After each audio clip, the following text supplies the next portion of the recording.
আসসালামু আলাইকুম প্রিয় দেশবাসী। আজকে সোশ্যাল মিডিয়ার মাধ্যমে এই জহরিয়া হিফজুল কোরআন মাদ্রাসার ময়দান থেকে একটা বার্তাই আপনাদের দিতে চাই। প্লিজ দয়া করে কথাগুলো আপনারা সকলে মন দিয়ে শুনবেন। আজকে সোশ্যাল মিডিয়ার মাধ্যমে সমস্ত দেশ জুড়ে দেখতে পাচ্ছি অশান্তির আগুন দাউ দাউ করে জ্বলছে, কখনো রাজনৈতিক কারণে, কখনো ধর্মীয় বিভাজনের কারণে।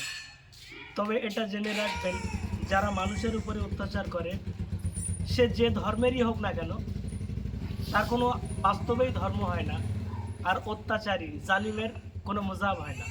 এটা জেনে রাখবেন, সে শয়তানই হয়ে থাকে। সে কোনো মুসলমান জাতিরও হতে পারে, কোনো হিন্দু হতে পারে, শিখ ইসাই যে কোনো ধর্মেরই মানুষ হতে পারে। তবে আসলেই তার প্রকৃত কোনো ধর্ম নেই, সে আসলেই একটা শয়তান। তবে তার কথায় লাফিয়ে আপনারা আবেগে গা ভাসিয়ে কোনো রকম কোনো ভুল অন্যায় অপরাধমূলক কাজ করবেন না। মানুষ হয়ে মানুষকে ভালোবাসুন, যে ধর্মেরই হোক, নিজের ধর্মের উপরে শ্রদ্ধা রেখে চলুন, নিজের ধর্মটাকে পালন করার চেষ্টা করুন। সবথেকে বড় কথা, আমরা হচ্ছে আদম সন্তান মানুষ। সে যে ধর্মেরই হোক, আমরা সকলেই ভাই ভাই।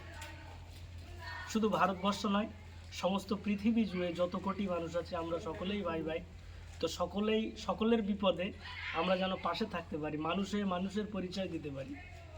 তো আর বেশি কিছু বলবো না। এইভাবেই যদি আমরা চলতে পারি, তাহলে আমরা পাবো প্রকৃত মানব ধর্ম, ও তার পাশাপাশি পাবো আমাদের প্রকৃত যে নিজেদের ধর্ম আছে, সেই ধর্মটাকে আমরা বাস্তবায়ন করতে পারবো।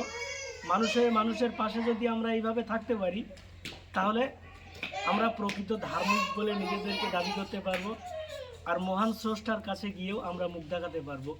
এহকাল ও পরকাল আমাদের জন্য কল্যাণময় হবে, এটা আমরা আশাবাদী। এই বলে আমি আমার বক্তব্য শেষ করছি। আসসালামু আলাইকুম।